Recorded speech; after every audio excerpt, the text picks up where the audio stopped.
Hello, good evening बच्चों।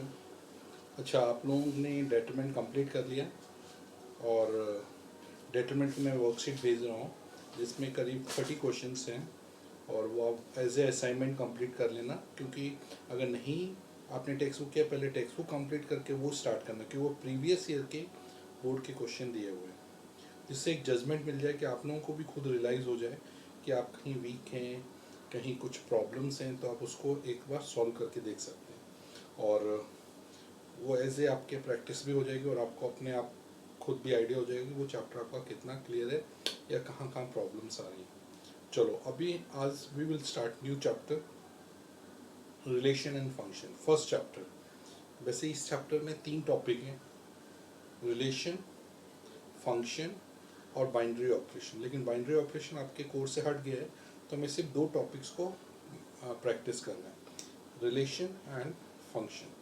अब relation पढ़ने से पहले हम लास्ट ईयर का रिलेशन का पूरा एक फिर से बैक रिवीजन कर लेते हैं और उस रिलेशन में हमें क्या क्या चीज़ें देखनी वो देख लेते हैं, ठीक है। तो रिलेशन,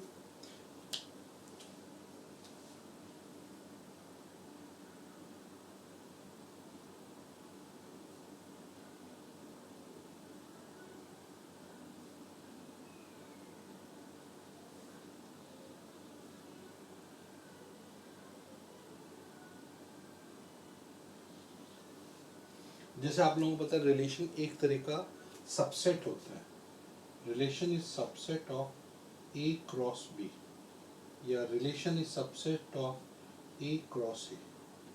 मतलब हम लोग जो कार्टेशियन प्रोडक्ट करते थे उसी के बीच में हम रिलेशन क्रिएट कर रहे हैं। जैसे आप देखो,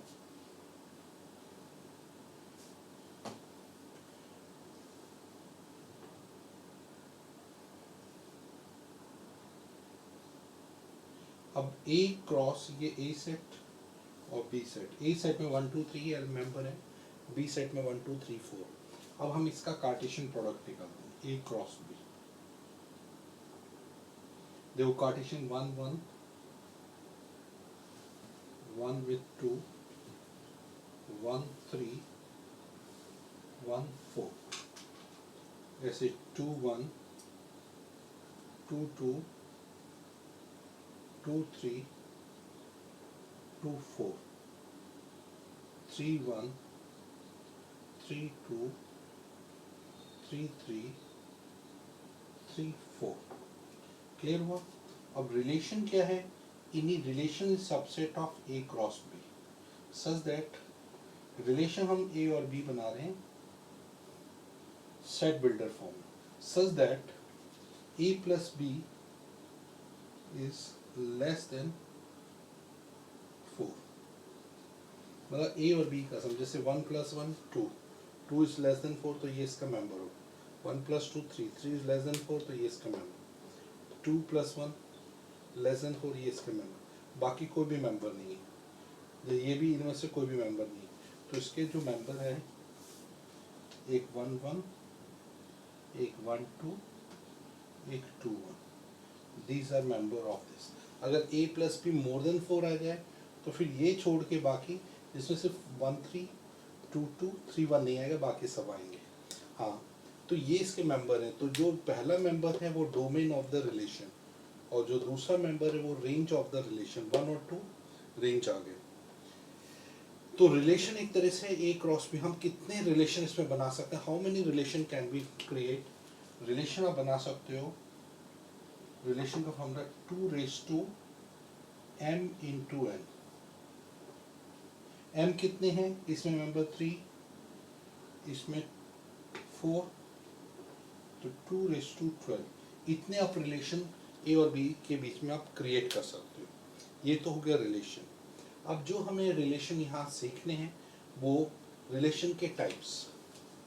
हाँ, जैसा अब ये रिलेशन आ गया, अगर मैं आर इनवर्स बोलूँ तो जो डोमेन और रेंज इंटरचेंज हो जाएंगे। उसमें अगर A B such that A related to B, then A related to B, then relation में आएगा B A, such that A related to B, A is the set of A set, B is the set of B set।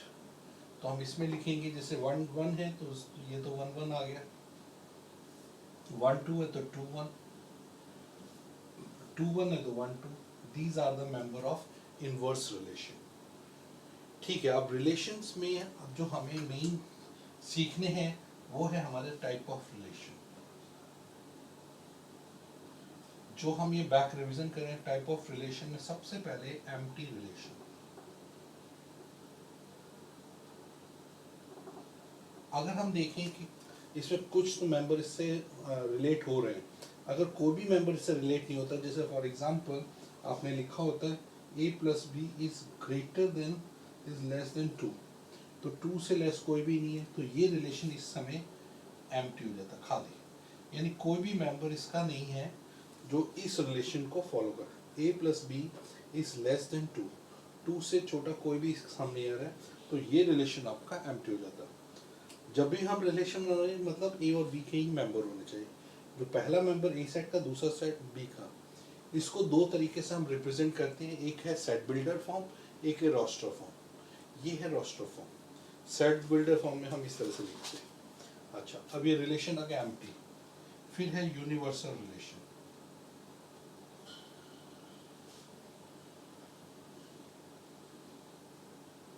हाँ, जैसे अगर मैंने यहाँ लिखा था a plus B is more than और इक्वल टू 2, तो ये सारे ही मेंबर इस रिलेशन को फॉलो कर रहे हैं, तो हम बोल देते हैं ये हमारा ये, मतलब हम ऐसा कह सकते हैं यूनिवर्सल या a क्रॉस बी पूरा आ गया, क्योंकि relation is subset of a cross B, तो जितने भी मेंबर है सब इसको रिलेट कर रहे हैं। फिर आइडेंटिटी रिलेशन।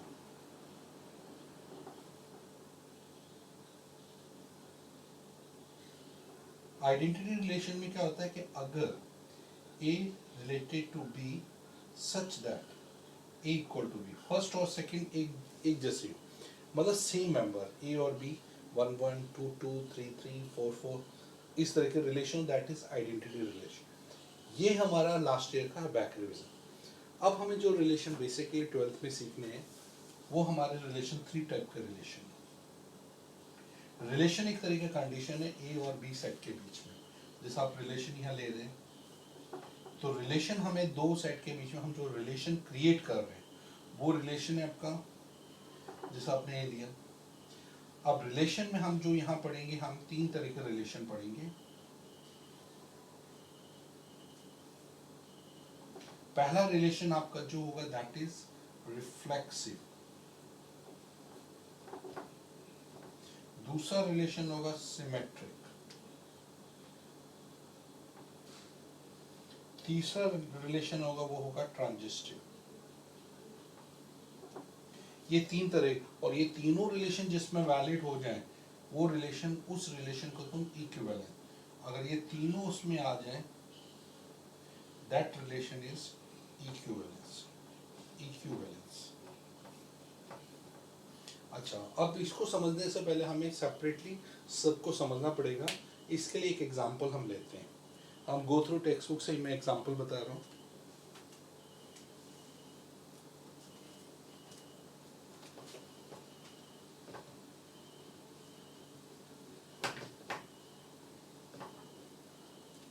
सबसे पहले हमें रिफ्लेक्सिव समझना है। रिफ्लेक्सिव को समझने के लिए यहाँ ले लेते हैं रिफ्लेक्सिव। रिफ्लेक्सिव में हम लोग जब भी कंपेयर करें ए रिलेटेड टू ए का मतलब इटसेल्फ, आपस में ही रिलेट करना, खुद से रिलेट करना। तो एक एग्जांपल हम लेते हैं और उसमें मैं आपको रिफ्लेक्सिव का समझाता हूँ। जैसे आपको एक रिलेशन दिया है कि आपने एक सेट ऑफ ट्राइंगल्स कलेक्ट किए, उस ट्राइंगल को कलेक्ट करके उसके अंदर आपने reflexive relation, set of triangles, आपका जो रिलेशन हमने जो कलेक्शन लिया, सेट ऑफ ट्राइंगल्स। ठीक है, समझ में आ गया। और सेट ऑफ ट्राइंगल्स का हमने जो ट्राइंगल्स लिए, उस ट्राइंगल के बीच में जो रिलेशन हम ले रहे हैं वो है कॉन्ग्रुएंट ट्राइंगल्स का। Congruent triangles. अब आता है कॉन्ग्रुएंट ट्राइंगल का कैसे हम रिलेशन करें। जैसे मैंने बोला रिलेशन है ट्राइंगल्स का, हमने triangle, same triangle A related to A, यानी सेम ट्राइंगल्स को कंपेयर, मतलब इटसेल्फ नहीं, सेम ट्राइंगल, जैसे हमने एक ट्राइंगल लिया ए बी सी और फिर हमने ट्राइंगल ए बी सी लिया, ए बी सी और ए बी सी को खुद से कंपेयर किया, क्या every triangle congruent to itself? अब ये क्वेश्चन आता है ए रिलेटेड टू, क्या ये जो ट्राइंगल है वो खुद से कॉन्ग्रुएंट है? तो हमें पता है खुद से कॉन्ग्रुएंट, क्योंकि वो सिमिलर का था, सेम शेप सेम साइज, तो हर ट्राइंगल एक दूसरे से कॉन्ग्रुएंट होता है, तो एवरी ट्राइंगल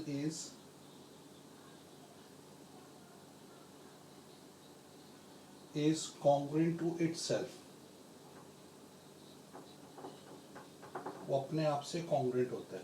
तो अपने आप से कॉन्ग्रुएंट हुआ, इसका मतलब ये रिलेशन आपका, तो this relation is or is reflexive, यानी वो आपस में कॉन्ग्रुएंट हो रहा है, रिफ्लेक्सिव हो रहा है, therefore this relation is reflexive, खुद से कंपेयर कर। जैसे अभी मैं दूसरा एक ले लूँ, रिलेशन है, हमने collection of angles, collection of numbers ले लिए, रिलेशन है ग्रेटर देन, फिर हमने ए रिलेटेड टू ए, खुद से नंबर को, जैसे 1 और 1, क्या 1 इज ग्रेटर देन 1?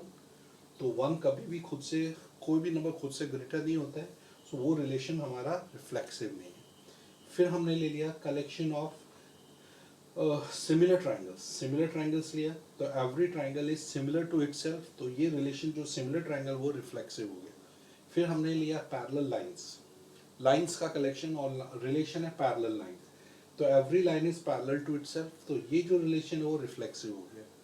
इस तरह आप अलग अलग कलेक्शन करके चेक कर रहे हो, तो सेट ऑफ ट्राइंगल में अभी हमने रिफ्लेक्सिव चेक किया, रिफ्लेक्सिव हो गया। अब हम आते हैं रिफ्लेक्सिव, समझ में कि रिफ्लेक्सिव क्या होता है? रिफ्लेक्सिव मतलब खुद से कंपेयर करना। जैसे अभी हमने इसमें बुक में दिया है perpendicular lines, every line is not perpendicular. अब जो ए रिलेटेड टू ए की बात कर रहे हैं, पहले हमने कलेक्शन ऑफ लाइन लिया, रिलेशन लिया परपेंडिकुलर लाइंस, और जब अब लाइन परपेंडिकुलर है तो every line is not perpendicular to itself, वो खुद से परपेंडिकुलर नहीं होता, पैरेलल होता है, तो ये रिलेशन आपका रिफ्लेक्सिव नहीं है। तो रिफ्लेक्सिव समझ में आया? चलो अब मैं आपको सेकंड रिलेशन बताता हूँ, सिमेट्रिक।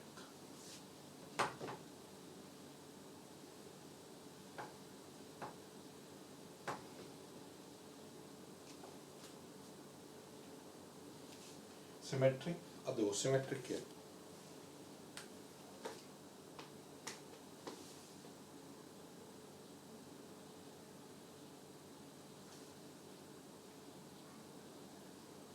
सिमेट्रिक में आप एक चीज याद रखना, A related to B, then if A related to then B related to A, अगर हुआ then it is symmetric। यानी हमने दो डिफरेंट नंबर को लेना है, दो डिफरेंट चीज़ों को कंपेयर करना है, अगर पहला जो नंबर है दूसरे से रिलेट हो रहा है तो हमें चेक करना, then we have to check कि दूसरा भी पहले से रिलेट है या नहीं। तो अभी हम जैसे कॉन्ग्रुएंट, हमने कलेक्शन ऑफ ट्राइंगल लिया, उसमें हमारा जो रिलेशन था कॉन्ग्रुएंट ट्राइंगल्स,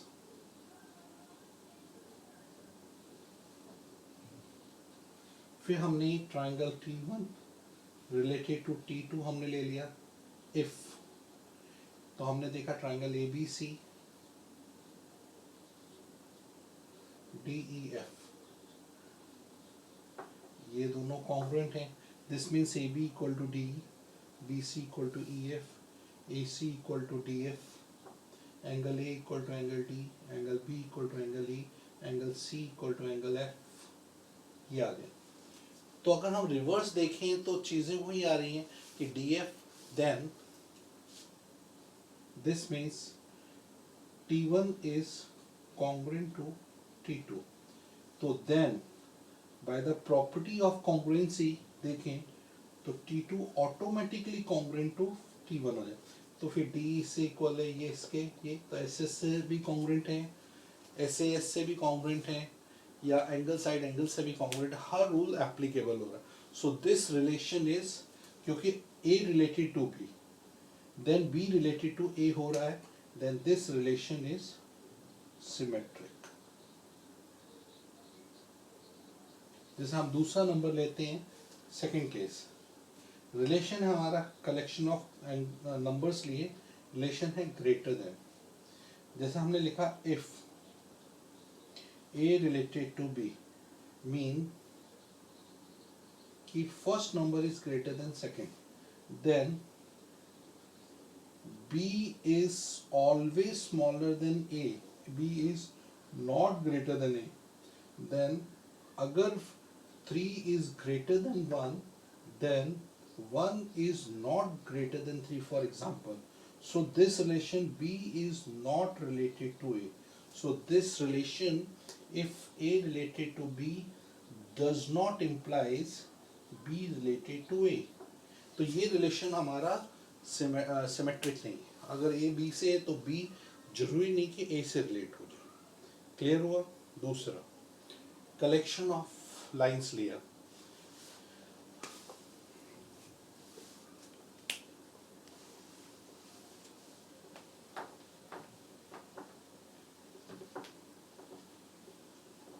आपका रिलेशन है कलेक्शन ऑफ लाइंस।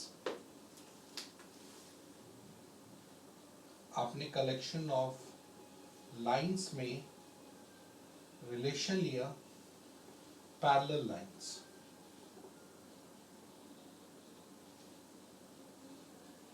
अब आपको देखना if L1 is related to L2 means L1 is parallel to L2, then second is automatically, अगर फर्स्ट लाइन सेकेंड लाइन के पैरेलल है तो सारी पैरेलल की प्रॉपर्टीज एप्लीकेबल होंगी। Then L2 is related to, then L2 is parallel to L1 implies that L2 is related to L1। तो L2 L1 से relate हो रहा है, इसका मतलब अगर A B से रिलेटेड है तो इसका मतलब है कि B भी इस रिलेशन में रिलेटेड है, therefore this relation is symmetric।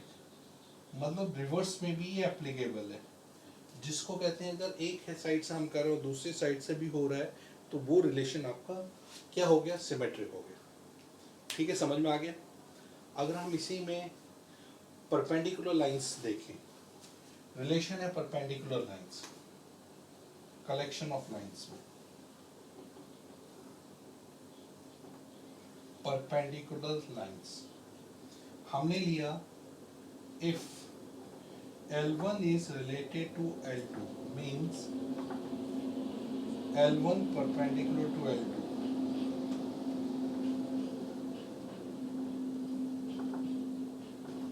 then L2 is automatically perpendicular to L1, तो 90 डिग्री वैसे ही बन रहा है, इसलिए L2 is also related to L1, therefore this relation is symmetric।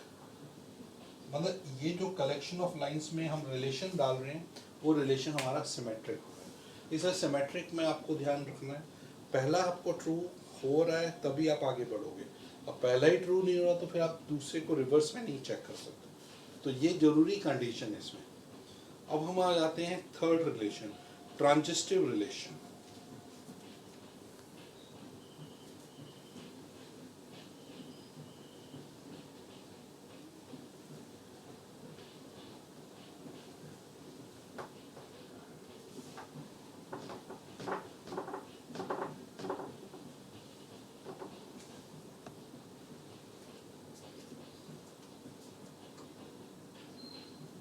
देखो, ट्रांजिस्टिव रिलेशन का पहले कंसेप्ट समझ लो क्या है, फिर आगे समझने में आसान हो।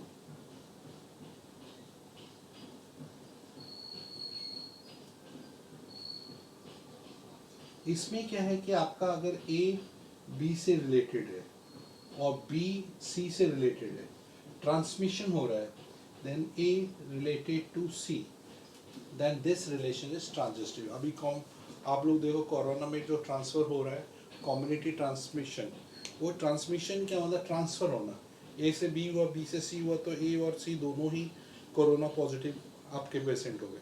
सेम वैसे यहाँ रिलेशन वही है कि अगर ए बी से रिलेटेड बी सी से हो तो क्या ए सी से रिलेटेड, ये आपको चेक करना होता है। जैसे फॉर एग्जांपल हमने रिलेशन यहाँ पर लिया वही कलेक्शन ऑफ ट्राइंगल्स में कॉन्ग्रुएंट ट्राइंगल्स का लिया, तो हमारा रिलेशन है congruent triangles. Relation is congruent triangles.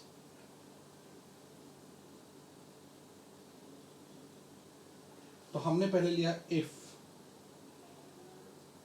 triangle 1 is related to triangle 2, this means triangle 1 is congruent to triangle T2. This means triangle ABC to triangle DEF.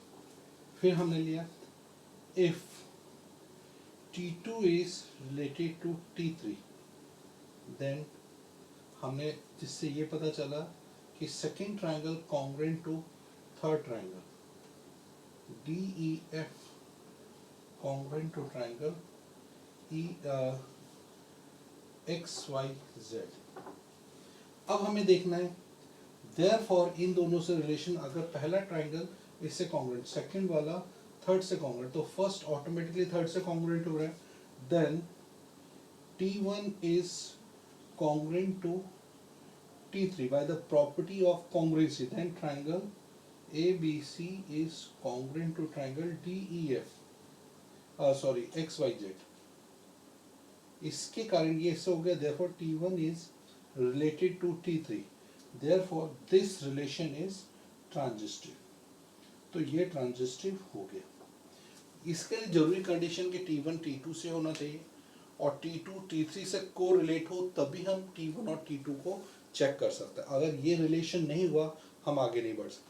जैसे अब second है collection of parallel lines में, T1 related to T2, L1 related to L2, यानी L1 parallel to L2,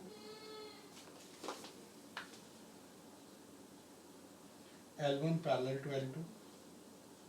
फिर हमने देखा अब L2 related to L3, L2 related to L3, then parallel है तो distance is constant, then L1 is automatically parallel to L3, therefore A related to C automatically हो गया। ठीक है, तो इस तरह से आपकी जो रिलेशन है ट्रांजिस्टिव का, अब जैसे greater than, first number is greater than second and second number is greater than third, then first is greater than third. जैसे हमने लिया 4 is greater than 2 and 2 is greater than 1, then 4 is automatically greater than 1। तो एक greater than वाला relation valid हो रहा first and last में, then therefore this relation is transitive. So ये तीन रिलेशन अगर किसी एक रिलेशन में वैलिड हो जाते हैं तो वो रिलेशन, जैसे हमने कॉन्ग्रुएंसी में देखा, रिफ्लेक्सिव भी हो रहा है, सिमेट्रिक भी हो रहा है, ट्रांजिस्टिव भी हो रहा है, तो ये रिलेशन आपका क्या हो गया, इक्विवेलेंस रिलेशन। अभी हम इसकी इक्विवेलेंस को और प्रैक्टिस करेंगे। पहले आप इक्विवेलेंस का, पहले आप लोग क्या करेंगे कि आप लोग टेक्स्ट बुक से मैं कुछ क्वेश्चन आपको देता हूँ, प्रैक्टिस आप करो। जैसे आपका है 1.1 में फर्स्ट 5 क्वेश्चन आप लोग अटेम्प्ट करो, जिसमें आपको रिफ्लेक्सिव, सिमेट्रिक, ट्रांजिस्टिव, पहले इसके कंसेप्ट को फिर से पढ़ना, इसको रीड करना और रीड करने के बाद फर्स्ट हो सके तो फर्स्ट 5 क्वेश्चन को पहले आप ट्राई मारो और उसके बाद फिर हम इसके और डिटेल स्टडी करते हैं। ठीक है, तब तक बाय, सी यू।